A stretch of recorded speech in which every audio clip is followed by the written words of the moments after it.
Chapter 5, making the interview work. As I was talking to you just a little while ago, a lot of this stuff is very basic. A lot of it, well, that makes sense. Well, duh, there's no way I would have done that. Well, you'd be surprised. A lot of people are nervous, especially at this stage in your journalistic career. You lose focus. You're so worried about you being judged that you're not thinking or you're not listening, which is a very important trait of interviewing. And so it's something that you really need to think about. And once you learn these steps, of course it's very basic. Of course it's very simple.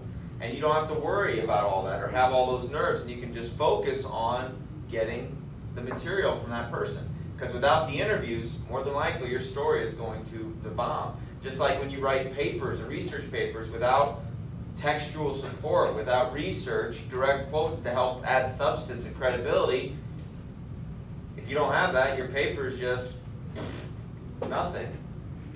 Okay, and in journalism, it's just a blog. Oh no, that's newsworthy, is it? I don't see any interviews. I don't see any additional stuff. Of course, there are probably exceptions to certain situations. But with these basic principles and these guidelines, it's important that you understand them and you see why that is important. And so when we start talking about the first section, general interviewing guidelines, it says that the first step in getting ready for an interview is knowing what you want to find out.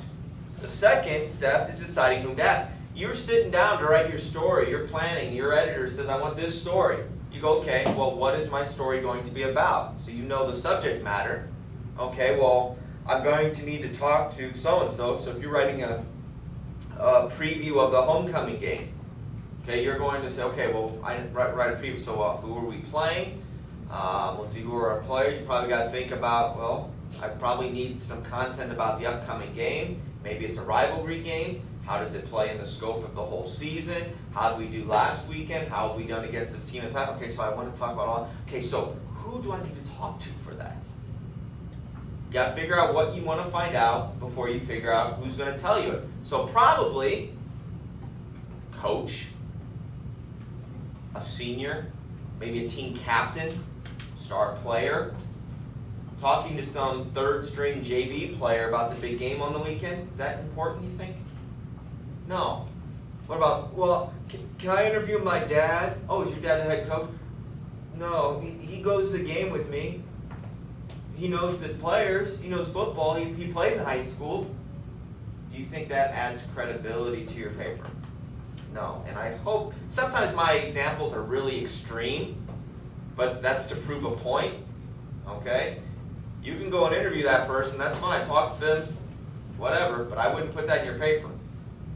Just like when you apply for a job on your resume, they ask for references sometimes. Don't put your mom or your grandma. But they like me. They love me. They know how hard of a worker I am. Yeah, but how, no one's going to hire you. Sorry. Everybody's mom, for the most part I would imagine, would rave about their child. We want honesty. So anyways, you want to figure out who to ask. Ask only what someone is likely to know, unless, of course, you're simply wanting opinion. So when you're deciding who you want to talk to, ask them questions that they're likely to know. So asking a coach about the other team, the opposition, about what to expect and the type of players they have, and that's good.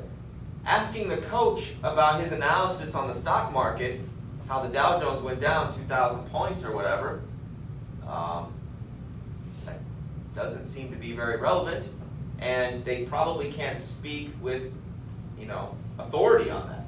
And so and again, extreme example, but make sure you ask them things that they will probably be able to know and answer.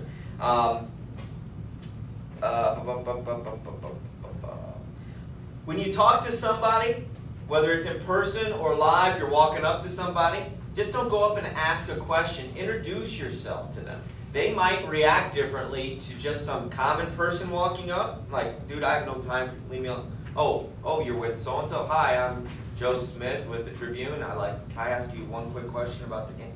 Oh, yeah, sure, no problem. I thought you were just some kid walking around. And just identify yourself, especially on phones. That way, You know, they can't say, oh, I never spoke to anybody about that. You didn't, no, I told you who I was. There was no confusion about it. So just identify yourself to them. And like it says, a simple statement. I'm so-and-so, I work for the blah, blah, blah.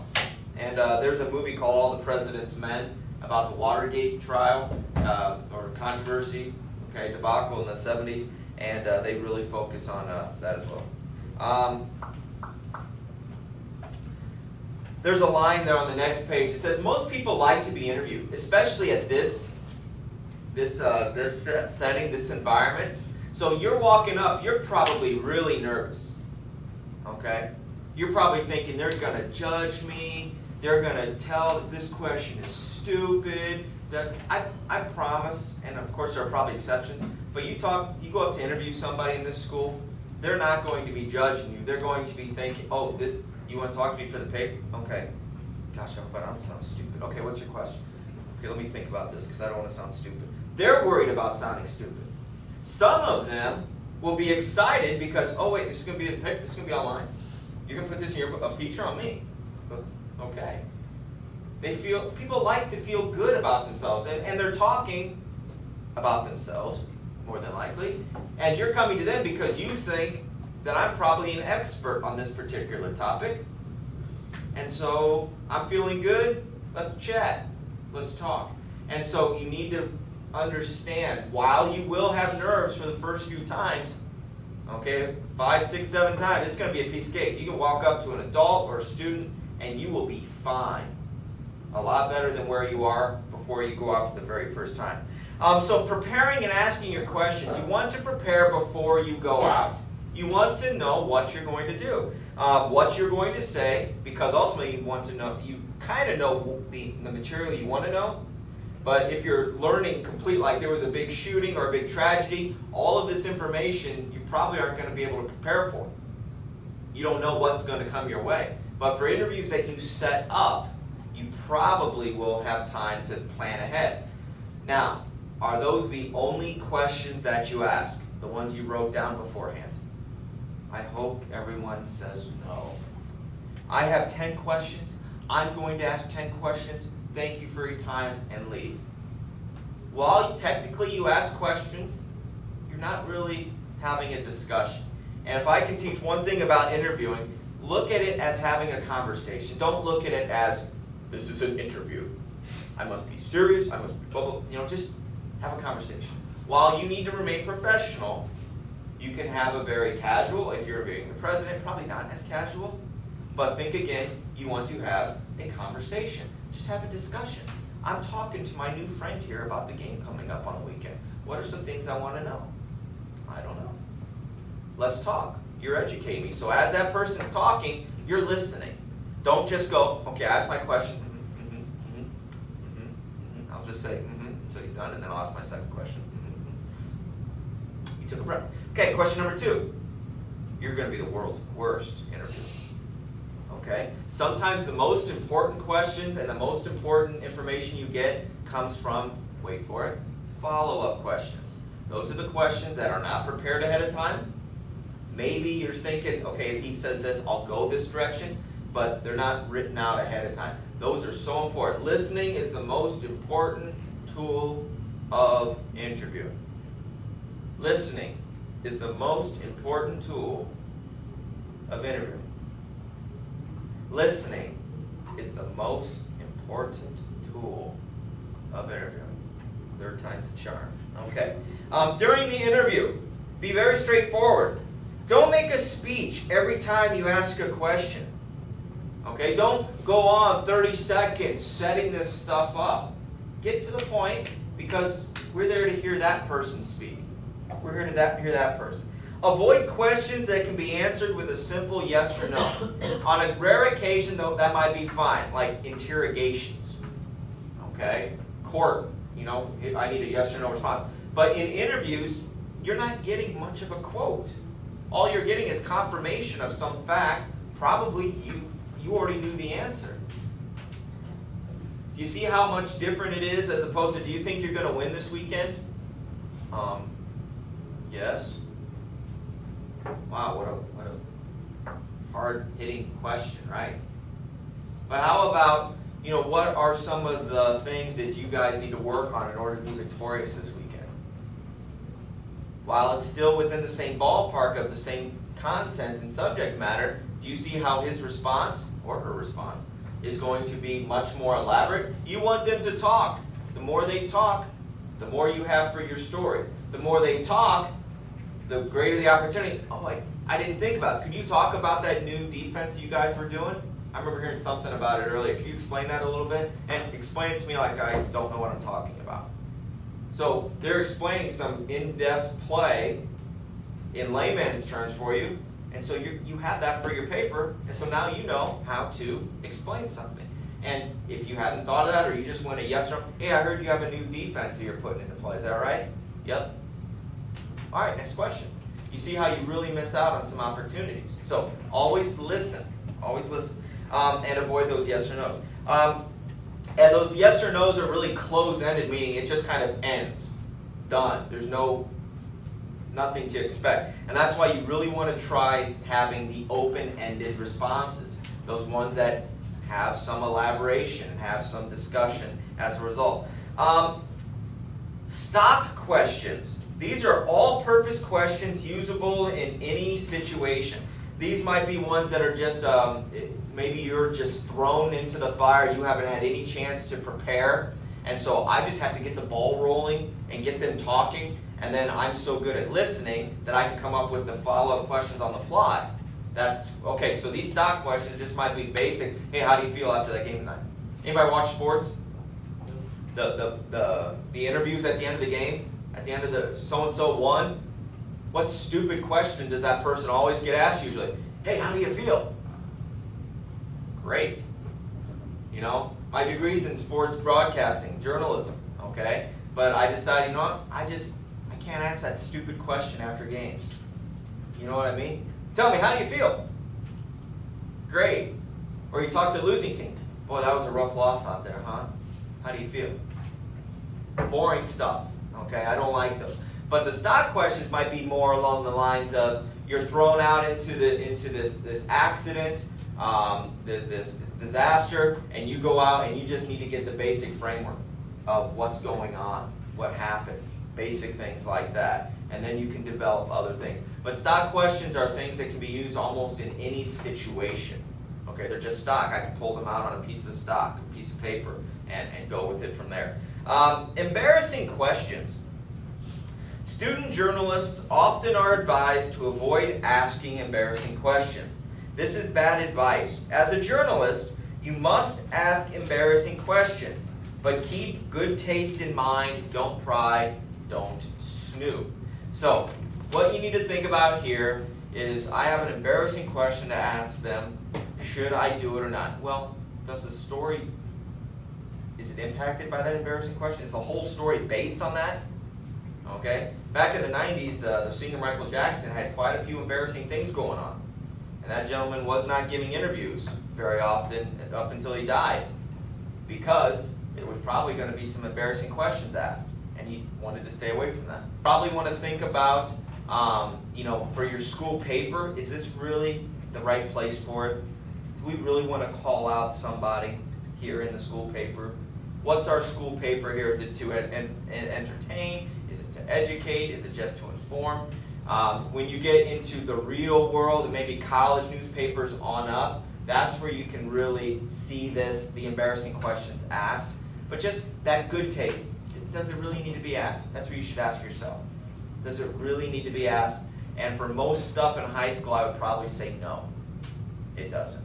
At least when I ran the paper, okay? I would probably say it doesn't necessarily need to be asked, but there are extenuating circumstances, and you probably go a case-by-case basis. The next section, listening to responses. Pay attention to how a question is answered, okay? If you ask them about, if they come back right away with your answer, or if you're asking them about, I don't know, their feelings about an upcoming vote, and how do you think the union's going to ratify whatever? And if they go,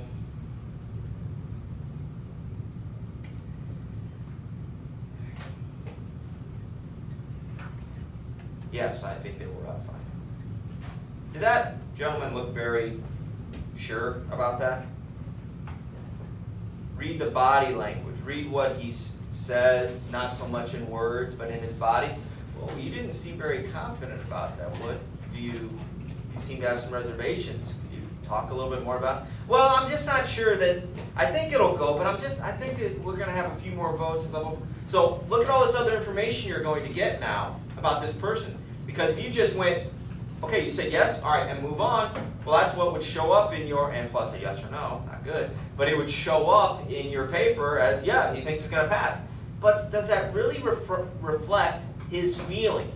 And that's what you need to just be observant about. Sometimes they'll have an answer that just sounds like, wow, you had that prepared, like you knew I was going to ask that. I wonder if there's something to dig deeper with. And you're able to dig a bit deeper and dig a bit deeper. Now the problem is, we have to bring it back to school, and high school, and for some of you, college, and there isn't a huge amount of opportunity to dig deeper and find that scoop and go. Most of it is you're reporting on things that are just coming up, like a feature story or things that have just happened. There really isn't any digging investigative. In college, on papers, you can probably do that, and then real world publications and online, you would be able to. But here, there isn't so much digging. But still pay attention to how they react, okay? What if there's a senior quarterback who just got removed from the game, and he is now the second or third string quarterback behind some freshman or sophomore? You think they're going to be too happy about that? Probably not. So you ask them, hey, what are your feelings about being replaced by a ninth grader for your senior homecoming, your last senior game? You're going to be on the bench. What are your feelings about that?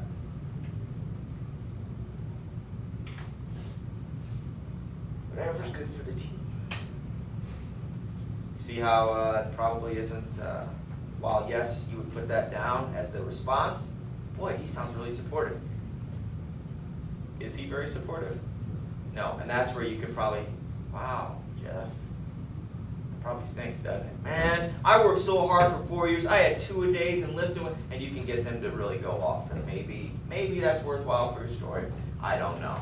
Okay, so keep that in mind. Here's some stuff that might just seem obvious. Don't ever threaten your news source or use coercion. Okay, don't argue with them. You're not there to have a debate. Okay, in an interview. If you're on TV with some, back and forth with somebody, that's different. But if you're sitting down in an interview, your opinion does not matter. Your editor, readers, I don't care about your opinion. You probably shouldn't care about your opinion because you need to keep your opinion out of that paper, out of that story. And so it's your job to interview, and I want to hear what so-and-so has to say. Again, it's not being mean, saying I don't care what you say or what you feel. It's more, I'm more interested in what that person has to say. That's why don't argue. You're there to get more information from them. So that's important. And there's a good line that says, you can't hear them if you are talking. And remember, listening is the most important part. And so pay attention with that. At the very end, this is big. This is something that really works for high school and beginning interviewers. Just before the interview ends, ask if there's anything else you should know. Okay, I think I have everything here. I think that this story will come together really nice to help promote your club. Can you think of anything that I might need to know that I didn't ask? That person? Well, yeah. Yeah, there's a cutoff date coming up for signups that I'd really like to get to work. You see how, cutoff date, you mean you can't just sign? Well, no, we have to have strict numbers for our budgeting. So all of a sudden you're finding out more information that you wouldn't have had if you just said thanks for your time and walked off.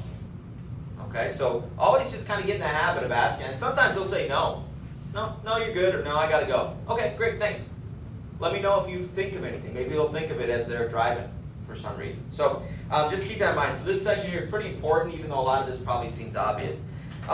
Conducting the actual interview. When you call to arrange an interview, your choice of language can work in your favor. The very word interview can scare off a subject. So perhaps talk or meeting. And I kind of mentioned this a little bit ago. Just think of it as a conversation. Somebody might get scared. Oh, an interview. Hey, can I just have a 5-minute meeting with you? I want to talk to you about this. I'm with so-and-so's publication.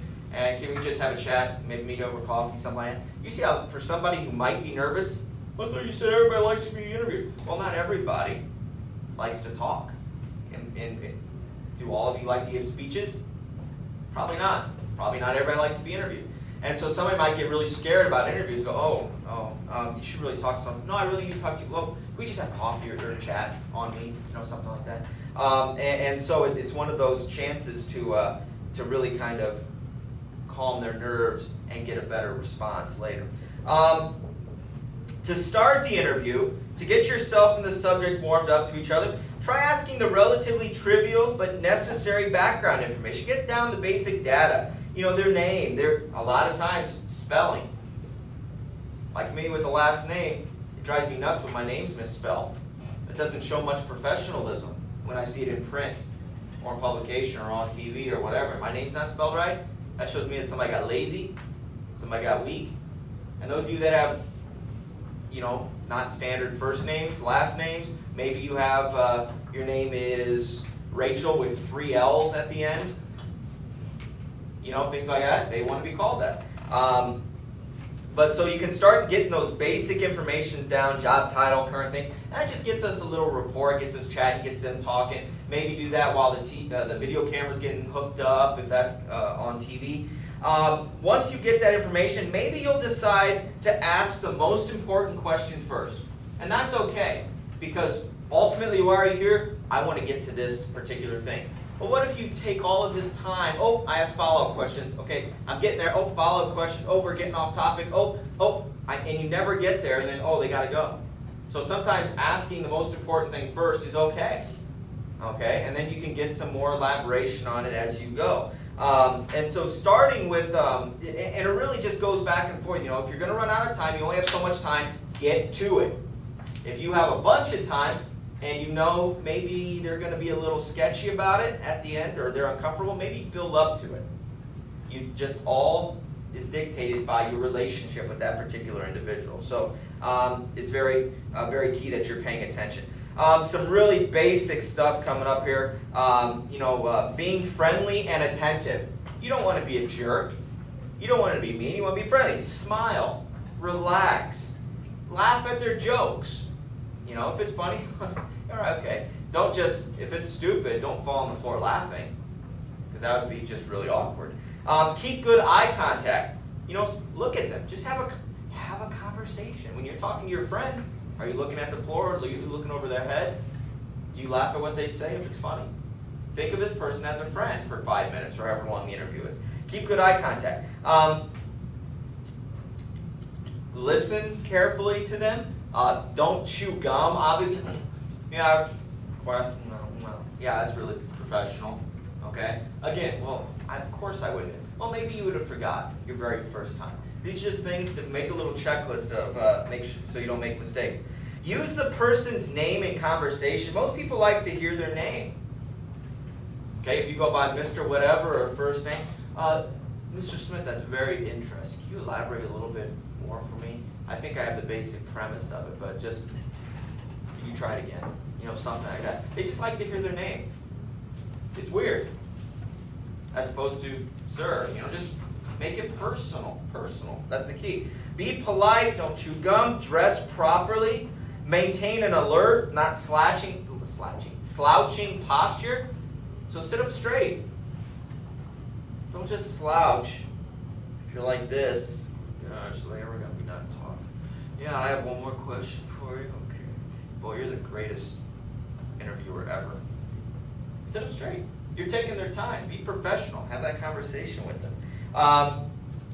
And remember we said a little bit ago about not arguing with them. You shouldn't agree with them. You're not there to make them feel good about their stance or make them feel bad about their stance. You're there to obtain their stance.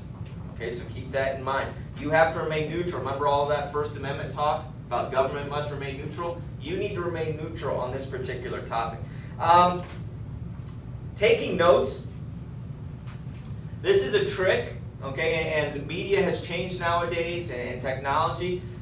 Writing things out on pieces of paper is very helpful. Tape recorders And nowadays we have even digital recorders. The only problem with those, it doesn't just pick up the voice, it picks up everything else. All the other noise that might be in the background, and you go back and listen to it later, you might miss out on what they said because there was a siren went by, what'd they say? And if you don't have notes or anything, you're in trouble. So always take notes. You don't have to write out things in complete sentences, okay? You can write out short keywords, shorthand. We don't teach shorthand, not enough time. But there's actually a type of writing shorthand. You know, abbreviate things. Yours will be different from the next person. And write all of that stuff out, and you could fill in the dots later, okay? If there's a really long quote, do the best you can to get most of that out, or the main point, but have that recorded. You know, with the tape recorders, when you hit record, you would hear the gears.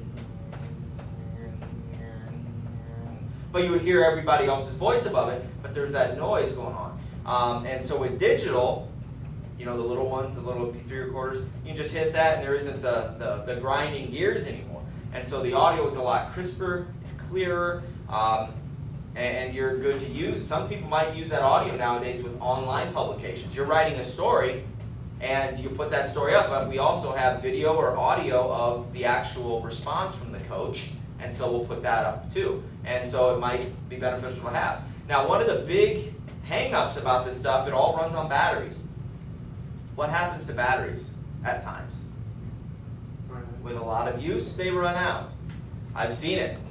Somebody sets the recording button on the podium with the coach, goes sits in the back, not writing any notes because, hey, I don't need to write notes because I have it all up there on the podium on my recorder. So you go up to get it later, it's dead, or I forgot to hit record. Whoops. You think somebody's going to let you borrow their notes? You have a deadline in 2 hours. What are you going to do? Coach, I'm sorry. I know you answered 8 or 9 questions. Could you answer them again so I can get... What do you think? No. So, plan ahead. Have extra batteries. While you're recording, also take notes so you have something to fall back on. Plus, if you're sitting there interviewing me and you're just sitting there talking with your arms crossed and you're not writing anything down, maybe it sounds to me like, or appears to me that you're not paying attention or that you don't really care what I have to say. Even if that's not the case, you want to stay away from having that appearance. So that's important. It's great with the quotes that you get exact quotes with the recording. And if you save those and somebody goes, I didn't say that. Oh, there you go. You know, it actually, you have the recording. It covers you from any sort of, a court hearing later or some big problem with being misquoted. So keep that down. And so there's a lot of information in that taking notes section that's very key and very important for you. And it's a wonderful way to keep exact names and exact dates and all of that stuff. And try to get a small one if you have one. Good. Conducting interviews on the internet, you know, chats, through emails, it's very informal. It's very hard because you don't have the opportunity for follow-ups unless you have reply, and you can draw it out. But a lot of times on deadline, you don't have that opportunity. And so it's very important to talk to these people live if you can, at minimum over the phone, so you can have the back and forth. Okay, with the internet now and emails, it's a very lazy way of interviewing. That might be the only way to get it done, and if it is, then go for it. Okay, if you need that person and that's the only way you get it done, however you need to get it done. And so keep that in mind, that the face-to-face is the best because we can see reactions. Over the phone, those reactions I gave you in the last 10, 15 minutes, could you see those? No, you could hear the pause, but you can't see anything. And so you miss out on a lot of opportunity. Going off the record, this is one of the last things we'll talk about. You've heard this on movies and stuff. Oh, is this on the record or off the record? If it's off the record, you need to say it's off the record as the reporter. And that means that whatever they say, you're not going to write. And so they usually turn off the recorder, put the notes down, and then we can chat. Maybe they're giving you some dirt that you can use and go find some other person who will go on the record, but you can't source that person. Now, will you break the law if you do that? If you source them and you say you won't? No. But you broke some ethics, you lied to that person, you think you'll ever get an interview with that person again? Nope. And if they decide to badmouth you, that could be a problem. in a city, if that's like the deputy mayor goes off the record and you quote him, you think you're ever going to have any connection with the mayor again? Probably not. And that might be a problem for your job. And so it's one of those things that we are never off the record unless you say you're off the record. If they assume you're off the record, go, oh, this is off the record, right? No. Oh, well, you can't put that. We were on the record. You're covered. You're fine. Now, do you want to be a jerk about it, or do you want to be kind, or, you know, that's all ethical choices, and you'll figure that out as you go along. But always make sure that there's an understanding of when we are on the record and when we are off. And in the movies, it's always by pushing the button. In interrogation rooms, the police, they walk in and they hit turn the VCR off or turn the TV off or the camera off, and you know, oh, no one's going to see what happens now. That's kind of off the record. Okay, so keep that in mind. The last couple of things, just basically about pre-publication checking, prior review. It is a form of censorship. In schools, sometimes some schools, you have to submit your work to get approved before it goes out. They're not saying you can't write it, they just kind of have to get the okay and make sure things are going well with it. So some people have a problem with that. What if your person you're interviewing says, I want to read this before you print it? Do you have to let them read it in the real world? No. You don't have to. Now, would that be helpful for them? You know, for your relationship? Sure. If it's not a problem, if it's just some sports story, okay, yeah, you can read it. It's fine. I'm not necessarily going to change anything. So you can have that relationship back and forth. It's a great way to cover yourself about direct quotes. Hey, I'm going to quote you. Here's the quote I have.